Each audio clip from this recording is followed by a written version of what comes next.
Bom, meu nome é Alisson Magno Lemos, eu sou aluno da Unigran Rio, do curso de Engenharia de Produção. Minha matrícula é 580-4810 e meu professor é o Leonon Valente. Eu vou apresentar um trabalho que eu fiz de resistência dos materiais.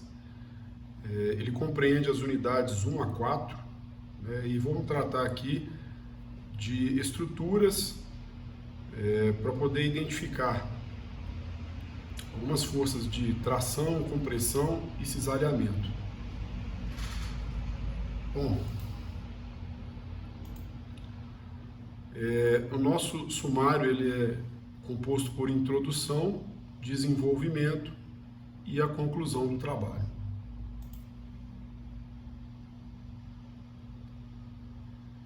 Bom, a introdução, a gente vai falar um pouco sobre a disciplina resistência dos materiais. Ela tem por finalidade o estudo das relações entre as forças aplicadas nos corpos, as suas deformações, intensidade das forças internas resultantes dessas forças aplicadas.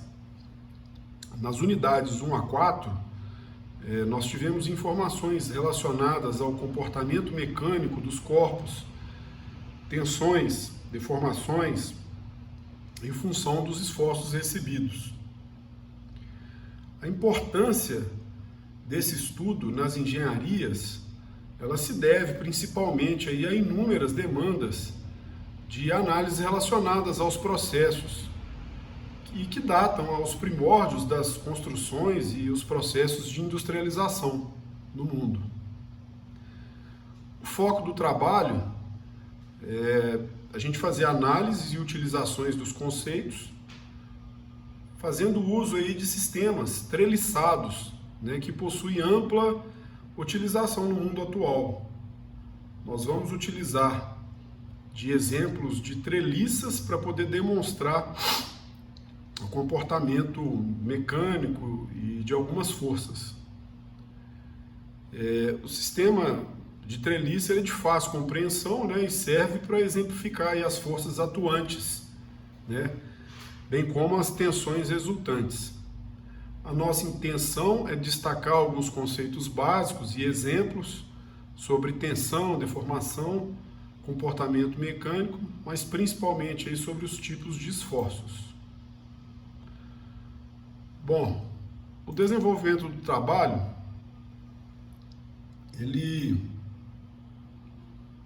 ao longo do desenvolvimento, a gente primeiro precisa de conceituar, né, o que são forças externas atuando nos corpos, né? Então são os esforços recebidos pela estrutura, não oriundos dela mesma, ou seja, quaisquer forças que atuam de fora para dentro.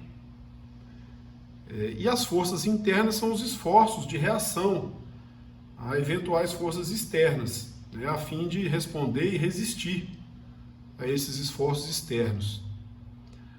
Bom, a capacidade do material deformar e retomar a sua estrutura, a sua forma, ou não, após a aplicação ou cessação de uma carga, é que qualifica o tipo de deformação que ele tem, né? Se ele teve naquele momento uma deformação plástica, né, ou inelástica, né, ou uma deformação elástica.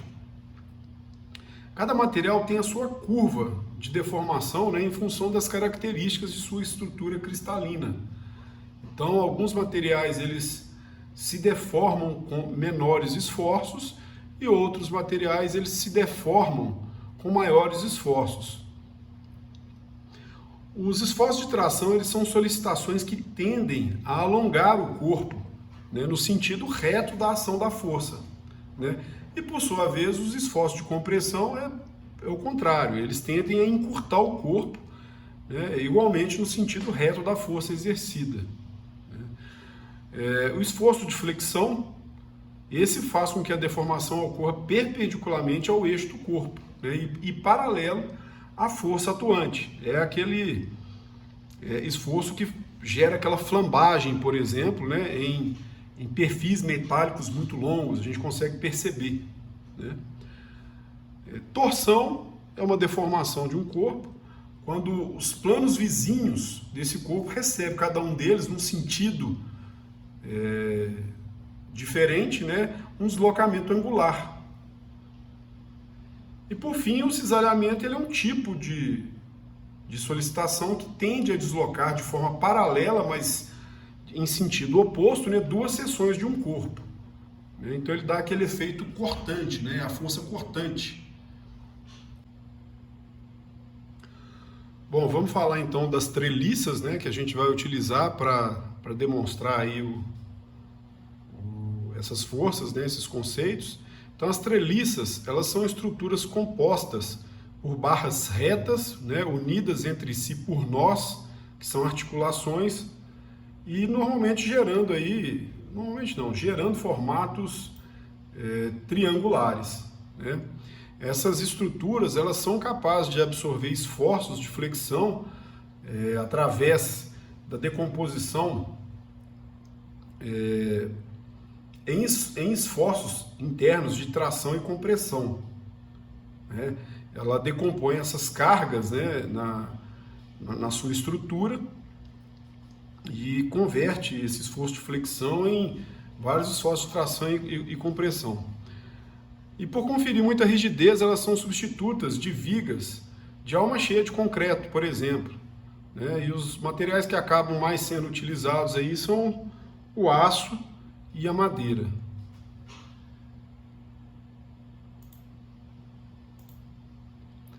Na imagem abaixo, por cores, a gente pode identificar, né, em vermelho, o banzo inferior de uma treliça, né, essa é a nomenclatura. Em verde, o banzo superior. Em preto, as diagonais, né, ou escoras. E azul, o que é chamado de as montantes. As uniões, como já mencionei, elas são conhecidas como nós. Nós temos vários tipos de treliça, né? Mas predominantemente são as do tipo plana ou espacial, né, com variações geométricas diversas aí, em função aí da criatividade dos projetistas, né, que são as mais utilizadas, né? As treliças planas, na verdade, são as mais utilizadas pela simplicidade, né, e elevada aplicabilidade.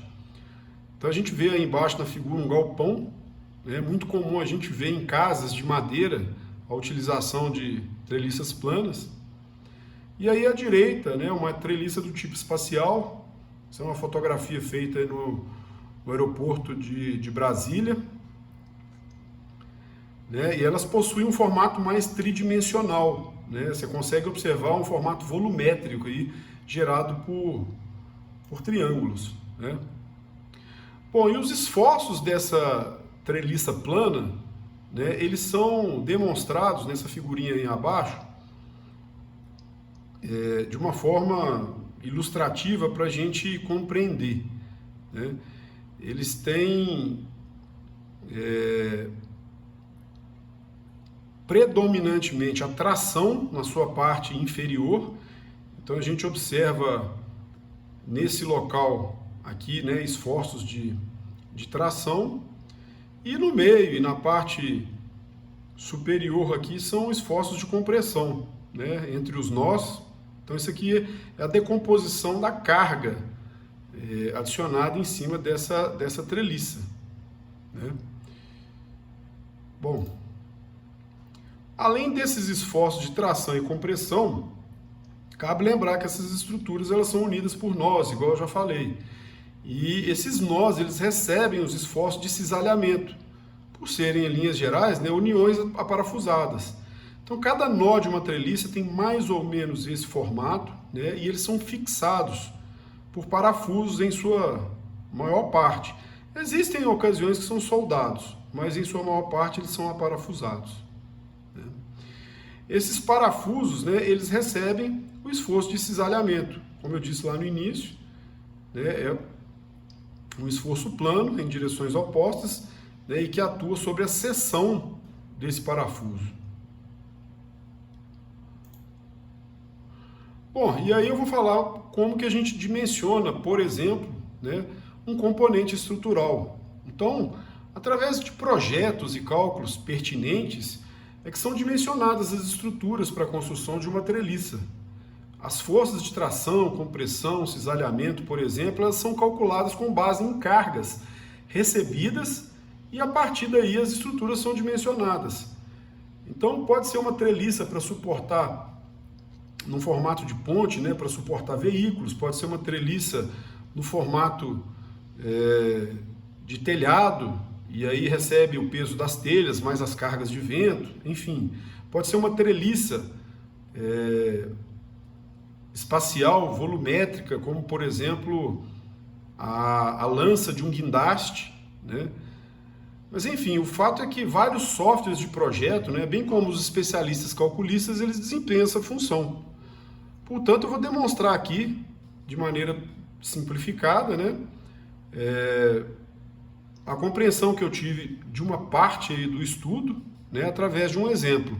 Então, a gente tem aqui, imaginando aqui, um nó de uma treliça, né, com 4 pinos, né, e considerando que eles estejam submetidos a uma força no valor de 40 kN, né, e considerando que todos os pinos são iguais, com a tensão de cisalhamento aí admissível igual a 120 MPa, a gente aplica o seguinte cálculo. Então a gente tem essa fórmula, onde tem aqui tal, que é a tensão de cisalhamento, né? A fórmula ela é composta pela força dividido aí pela área, né? Pela seção dos pinos, né? E aqui o número de pinos. Então a gente decompõe essa fórmula, né? Invertendo aqui o diâmetro da seção dos pinos por tal, né? Jogando aqui para dentro. E aí aplicando os valores de 40 newtons e mais 120 megapascal nessa fórmula aqui, a tensão de cisalhamento, que é o 120 megapascal, né, que na verdade aqui é tal, mais o número de pinos, mais a força, a gente tem que o diâmetro de cada parafuso, né, eu coloquei parafuso aqui, pode ser parafuso, pode ser pino, a dimensão de 10,3 milímetros.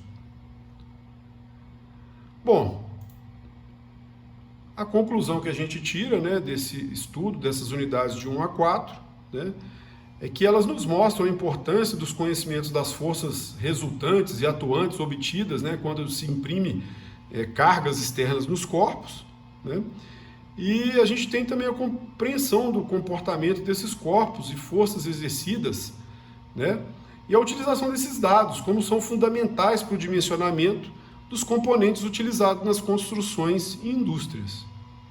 Ok? Bom, isso é o que eu tinha para apresentar. Meu contato meu nome é Alisson, né? Minha matrícula 580-4810, sou de engenharia de produção, sou aqui de Belo Horizonte, tá aí meu telefone de contato. Ok? Obrigado.